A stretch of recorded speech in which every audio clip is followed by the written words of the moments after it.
नर्मदे हर। आज हम फिर माँ नर्मदा जी के पावन तट पर हैं और माँ नर्मदा जी से हमारी यही प्रार्थना रहती है कि मैया के दर्शन के साथ साथ सिद्ध साधु संतों के और महात्माओं के दर्शन हो जाएं और माँ नर्मदा जी ये आशा हमारी परिपूर्ण करती हैं और सिद्ध साधु संतों के भी दर्शन हो जाते हैं।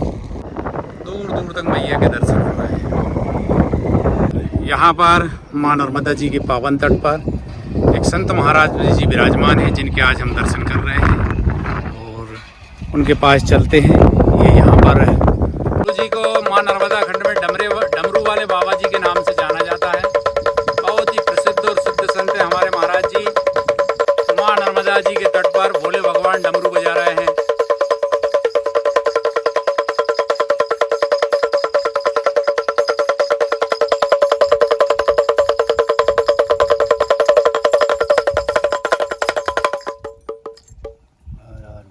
हर हर महादेव।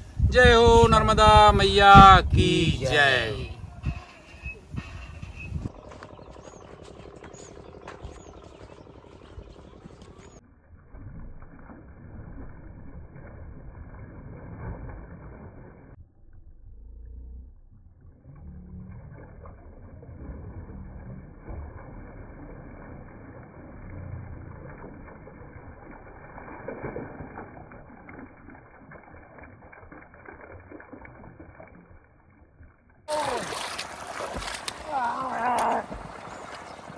जय हो नर्मदा मैया की जय।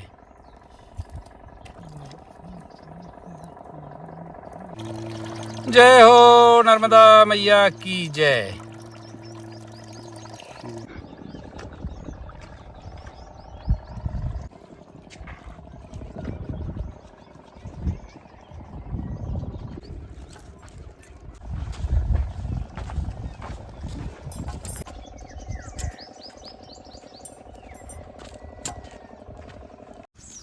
गुरुजी नर्मदे हर।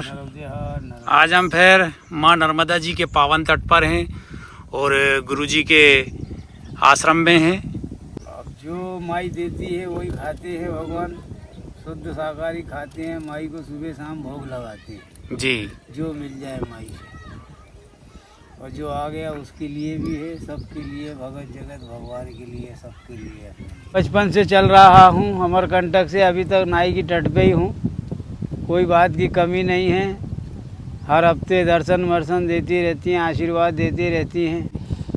और वही नर्मदा माई कृपा, भोलेनाथ कृपा, माता पिता गुरु कृपा, माई तट पे ही रहता हूँ और किसी बात की कमी नहीं है। और अपना भजन से रखता हूँ मतलब, बाकी किसी से मतलब नहीं रखता। और कोई आ गया दर्शन बरस करने वो बात अलग है। भगत जगत भगवान की कृपा है, नारायण की। और नारायण किस भेष में आ जाएंगे कोई पता नहीं। आते हैं मगर दूर दूर से हमारा बात होता है। और बजरंगबली भी 24 घंटे चलते हैं। वो भी देखते रहते हैं कि हाँ चल रही है गाड़ी राम की तो चलती रहती है। जय जय श्री राम कृपा से काम। बहुत तेज हवा चलने लगी है। वाह भगवान, भयंकर हवा चल रही है। क्योंकि तो यहाँ तो अभी ऐसी चलती है नर्मदा किनारे। 12 महीना जंगल के रहने वाले हैं। कूलर मूलर में सोए तो बीमार हो जाते हैं हम जी। हाँ, कूलर मूलर पंखा में सोए तो हम बीमार हो जाते हैं। और इसमें कोई मतलब नहीं है कि बचपन से यही हवा लगी है तो यही हवा में रहते हैं। ना मच्छर का डर है ना किसी चीज़ का डर है। सब्जी कैसी खाओगे? तेज चटपटी। गुरुजी आपको जैसी अच्छी लगे। हाँ तो ठीक है। तो गुफा के अंदर ही रहते हैं वहाँ? हाँ, मैं जंगल के अंदर ही रहता हूँ। जो भी काम है सब अंदर ही है मेरा। अंदर ही पूजा पाठ, अंदर ही सब। माई बिल्कुल किनारे पे रहता हूँ। पंचधारा के अंदर एक जंगल है जी। हाँ, वहाँ से किनारे से जब जाओगे तो मालूम पड़ेगा। लोगों को दिखता नहीं है कि वहाँ शेर है, ये है, सब है अंदर। मगर अपने कोई डर नहीं है, कुछ बोलते नहीं है। माई की कृपा से वो भी घूमते फिरते हैं। अगर आज तक ऐसा नहीं हुआ माई की कृपा से। आते हैं जाते हैं सब, घूम फिर के चले जाते हैं टाइम टेबल से। और जब डमरू बजता है तो सब अपना अपना किनारा काट के निकल जाते हैं। वो डमरू बाबा के नाम से जानते हैं। तो डमरू हमेशा साथ में रखते हैं? शुरू से ही बजाया है, बचपन से ही। डमरू और त्रिशूल? हाँ, ये साथ में ही रहता है, चिमटा भी साथ रहता है। और जहाँ जगह मिलती है अच्छी वहीं बैठ के भजन करते हैं, नहीं तो नहीं करेंगे।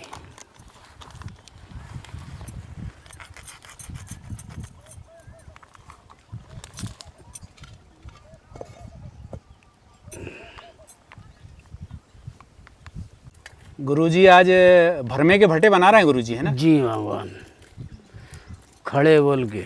अच्छा, खड़े भट्टे।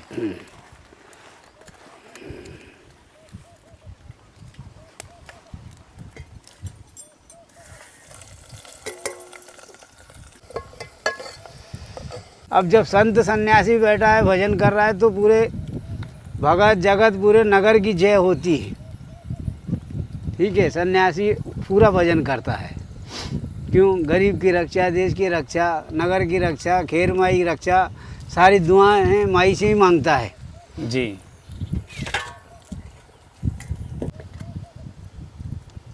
और यहीं देखिए बिल्कुल माई के किनारे गुरुजी की भोजन प्रसादी तैयार हो रही है।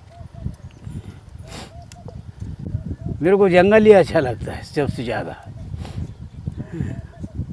और अब तो क्या है, धीरे धीरे धीरे सब जंगल ख़त्म होता जा रहा है, तो फिर साधु सन्यासी क्या भजन करेगा?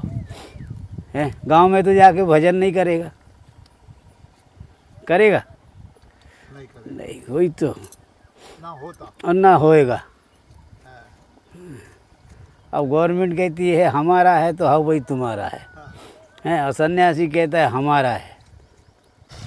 तो गुरुजी आप बचपन में कितने साल की उम्र में संत बन गए थे? मैं समझ लो 8 साल की उम्र से हूँ मैं। जी जी। मैं भजन में रह जाता हूँ तो मैं सब भूल जाता हूँ। फिर सीधा याद आता है कि बहता पानी रमता जोगी अपना स्वयं भोलेनाथ, उन्हीं की कृपा है, नारायण कृपा है नारायण। जहाँ दत्त है वहाँ सत्य है, गुरुदेव गिरनारी भरोसा हमारी, शिखर पे बैठ के लेना खबर हमारी।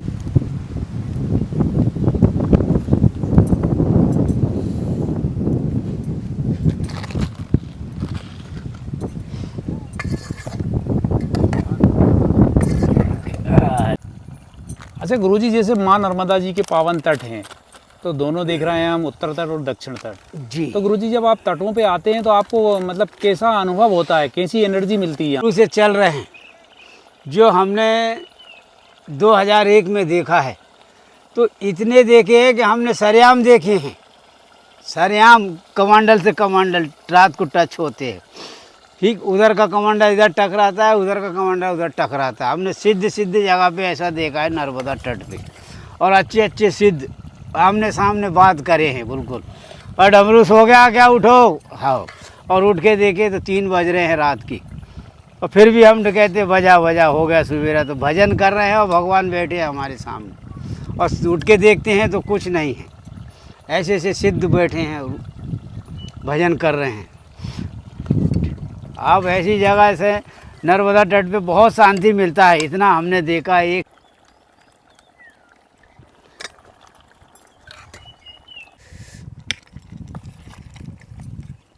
वो तो अच्छी।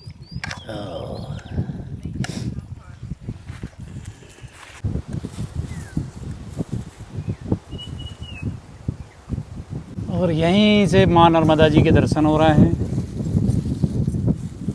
बहुत ही सुंदर स्थल है, चारों तरफ हरियाली है। अभी गर्मी का मौसम है फिर भी हरियाली दिख रही है, काफ़ी बड़े बड़े पेड़ लगे हुए हैं, और ये दूर तक ये मैया के दर्शन हो रहे हैं यहाँ से।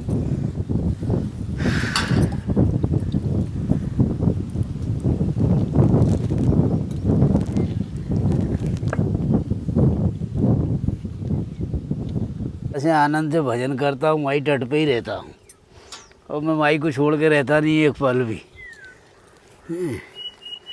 और क्या है, गुरु कृपा संतों की कृपा है, आनंद लेता हूँ, माई का भजन करता है, मेरे को उसी में शांति है। उसे भजन में है, उसका मन पूरा भजन में है, तो उसे साधु बनाने की ज़रूरत नहीं है, वो खुद बन जाता है। और माई की इतनी कृपा है, गुरु कृपा है संतों की, कि खुद गुरु चल के आते हैं, गुरु बुलाने की ज़रूरत नहीं होती। और लोग गुरु ढूंढते हैं और गुरु ढूंढने की ज़रूरत नहीं है। गुरु सब ठीक अच्छे हैं, अच्छे भजन हैं, तो गुरु खुद चल के आते हैं आपके पास। गुरुजी, आप जैसे इतने दिनों से घनघोर जंगल में तपस्या कर रहे हैं जी। तो कुछ तंत्र वगैरह मंत्र वगैरह कुछ जानते हैं क्या? अब जानने के लिए तो जानते हैं, मगर सब भगवान का ही भजन करते हैं, उसी से बहुत कुछ है। उसमें इतनी शांति है, भजन में कुछ मत पूछो। और तांत्रिक में तुम आप सो नहीं पाओगे आप। मतलब भगवान का भजन ही करना चाहिए। भजन ही करना चाहिए पूरा था। नहीं देखने को लिए आप करोगे अंतर आपको सब माया में चले जाओगे, क्या करोगे आप? ये तांत्रिक चीज़ें सब हर चीज़ मांगता है। मतलब अच्छा नहीं होता ये तांत्रिक चीज़ अच्छा नहीं है, वो सब गलत काम है। जितना तुम शांति का भजन करोगे उससे ज़्यादा शक्ति आपके पास रहेगी। जो चाहोगे आप हो जाएगा। गुरुजी ने ये सब्जी बनाया, आज बर्मा के बैगन बनाए हैं। पे भोजन बचे थे, वही ये माई का हिसाब ऐसा। हाँ, कोई कमी नहीं किसी पर। तो हमने और ये सब्जी बन गई है।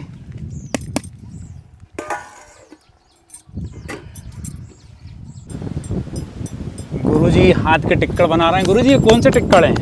गिरनारी टिक्कड़ है भाई।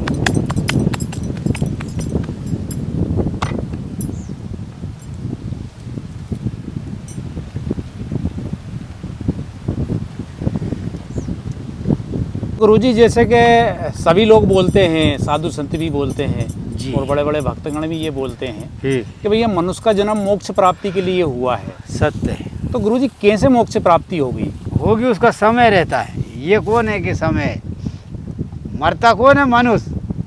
आज तुमसे निकला, कल चेटी है, कल जानवर है। फिर जब मनुष्य अपन 7 पीढ़ी में बैठे हैं, हाँ अपन 7 पीढ़ी बैठे और अच्छे कर्म करते रहेंगे तो अच्छे ही फिर राम की जूनी में फिर आ जाओ। अगर जब अच्छे नहीं है तो भटकते रहो। मतलब हम अच्छे कर्म करते रहें तो हमें मोक्ष प्राप्त हो जाए। हाँ, मोक्ष पर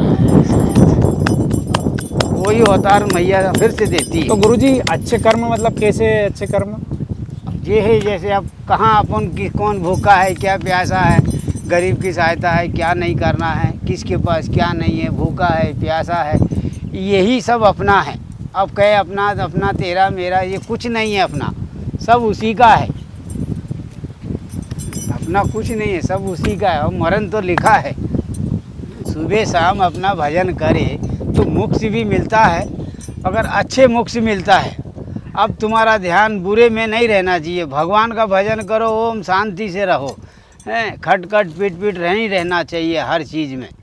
जितना शांति से चलोगे उतना ही शांति से आपके सारे काम बनेंगे भी और मुक्त भी मिलेंगे, मुक्त मिलेंगे भी, रिटर्न आएंगे।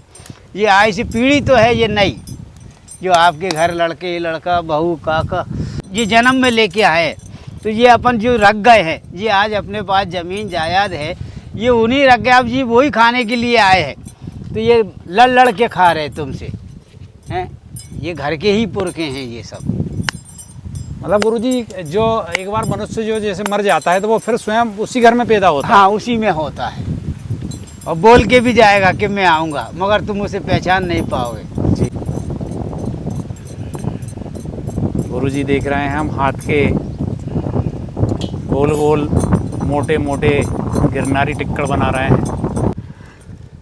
अपना कैसा है, यही बस ये गिलास आटा जैसे मिल गया एक मुट्ठी बस। और हमारे हाथ से बनाते हैं, माई को भोग लगाते हैं, माता पिता गुरु को भोग लगाते हैं। इसमें अपने को बड़ा अच्छा आनंद मिलता है। क्यों बहुत कम खाते हैं आश्रम का खाना। कि माँ नर्मदा जी की महिमा बहुत अद्भुत है। मैया की महिमा का बखान हम शब्दों में नहीं कर सकते। सही बात है। तो गुरुजी थोड़ी मैया की महिमा बताने की कृपा करें ना गुरुजी। अब दुनिया जानती है कि भैया अमरकंटक बांस में से लिख लिए हैं। बांस में से कौन देखने गया बताओ? कोई गया है? नहीं गया। मगर उतना ऊपर कोई चढ़ता नहीं है, बहुत आखिरी ऊपर है माई का। और देखने वाले ने अभी नहीं देखा है। और ऐसा है वहाँ की लीला, जो गया तो समझ लो दर्शन करके आ गया वो अमर ही हो जाता है, मगर वहाँ तक वो नहीं पहुँचता है। जहाँ से माई निकली है वहाँ से। हाँ, वहाँ तक नहीं पहुँच पाता है। विष्णु के स्वयं बने हैं, माई से मिलने आते हैं। विष्णु भगवान। हाँ, स्वयं भगवान आते हैं। हाँ, विष्णु भगवान अगर दिखते नहीं हैं किसी को, और आएंगे भी ना तो कभी कभी धनुष हर के आते हैं, मगर फिर भी आदमी आदिवासी है यही करे ऐसे बोलते हैं, और वो हंस के मुस्कुरा के चले जाता है।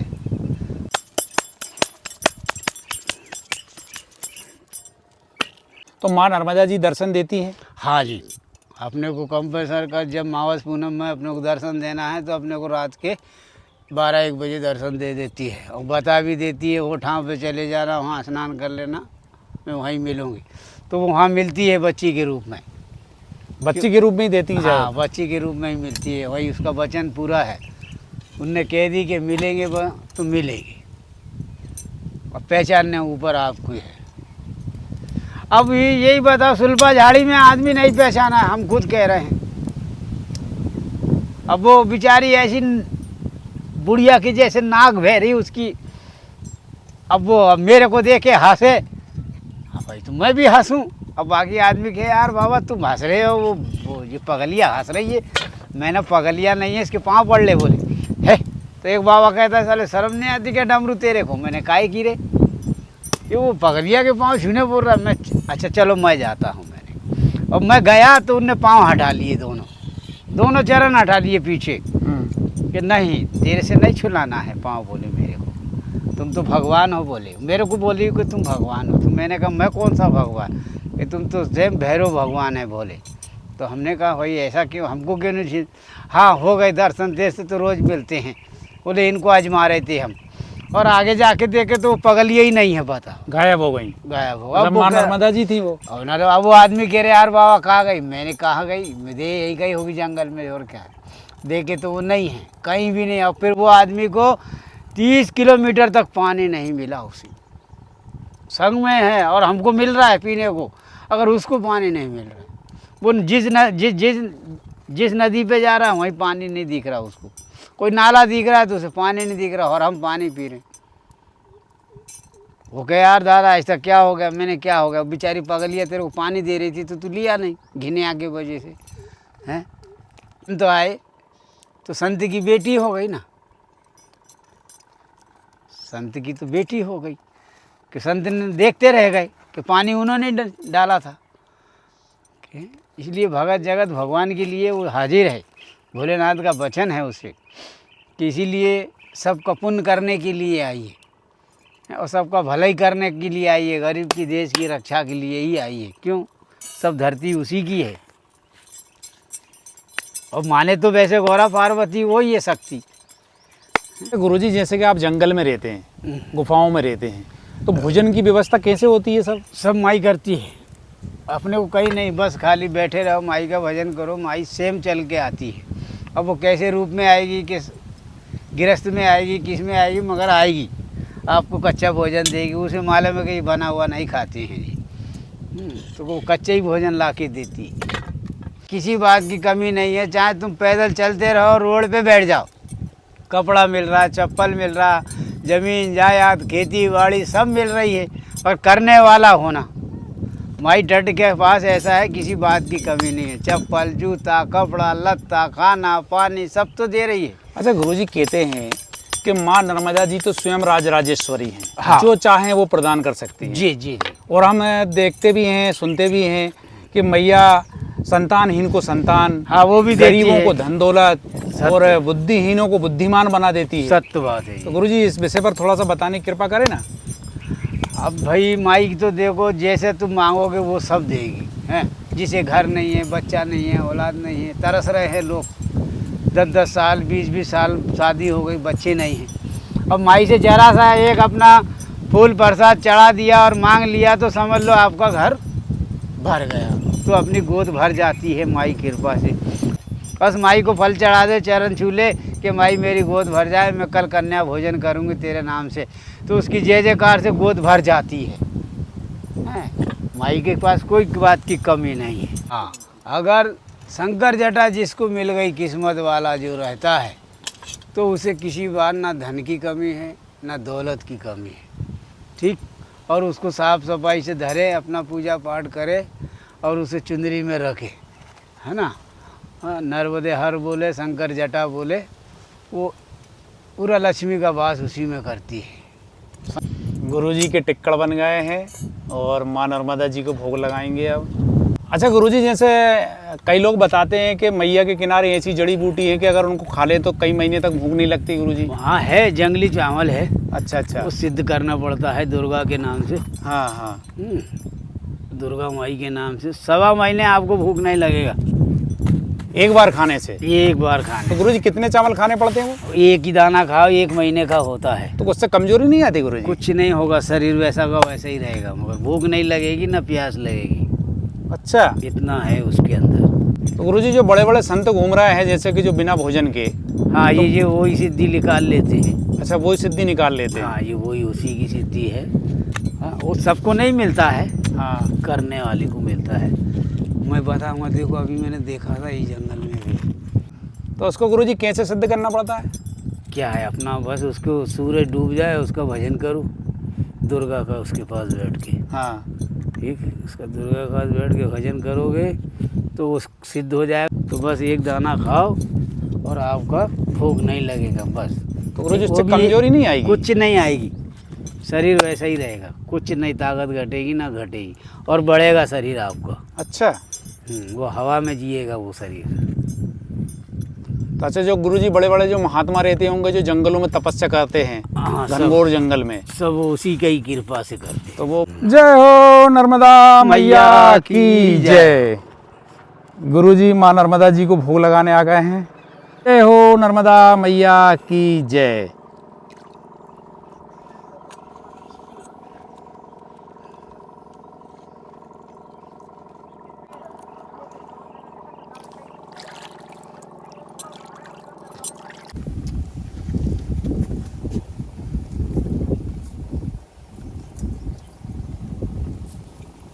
आज हमें माँ नर्मदा जी के पावन तट मध्य प्रदेश के ज़िला सीहोर, तहसील भारकच्छ और ग्राम माँ नर्मदा जी का तट भारकच्छ पे डमरू वाले गुरुजी के दर्शन हुए और वीडियो के माध्यम से हमारे सभी दर्शकगणों को दर्शन हुए। हम सब धन्य हुए।